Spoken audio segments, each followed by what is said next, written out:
शुरू अल्लाह के नाम से जो बड़ा मेहरबान नहायत रहम वाला है।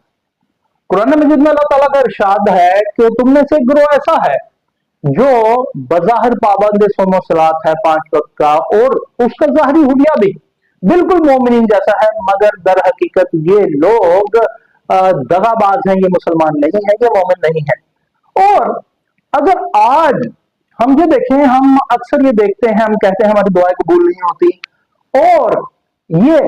कौन सी वो कसौटी है, कौन सा वो पैमाना है जहां से ये पता लग जाए कि हमारी नमाजें उस गिरफ्त में नहीं आ रही कि तुम्हारी नमाजें तुम्हारे मुंह पर दे मारी जाएंगी। कबूलियत, शर्त कबूलियत भी हमारी नमाजों को, इबादत को मिल रहा है कि नहीं मिल रहा। तो याद रखिए, अगर आप सड़क पे चले जा रहे हैं ड्यू टू एनी रीजन, अपनी बाइक पे या कार पे या किसी भी व्हीकल पे, और इतनी तेजी से जा रहे हैं, आप इतनी तेजी से जा रहे हैं कि आपको देखने वाले दूसरे सड़क पे जो दूसरे ड्राइवर्स हैं, दूसरी व्हीकल्स पे, वो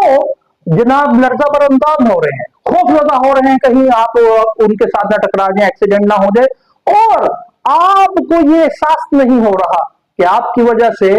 खलकत आमा मुश्किल में है। तो फिर मान लीजिए कि आपकी शायद नमाजें, रोजे और जुमे कबूल नहीं हो रहे। अगर आप कंबाइंड फैमिली सिस्टम में रह रहे हैं और उनकी आवाज में अपनी एलईडी पे, एलसीडी पे आपने कोई गाना या आपने कोई ड्रामा, आपने कोई भी पसंदीदा चीज देख रहे हैं, और आपको ये एहसास नहीं हो रहा कि कंबाइंड फैमिली में दूसरा फर्द जो रहने वाला है, दूसरे साथ कमरे में रहने वाला है, उसको इससे इज़्तिराबी कैफियत से दो चार हो रहा है, इरिटेट हो रहा है, उसकी नींद में खलल आ रहा है, या उसके कंसंट्रेशन में किसी भी काम में खलल आ रहा है। अगर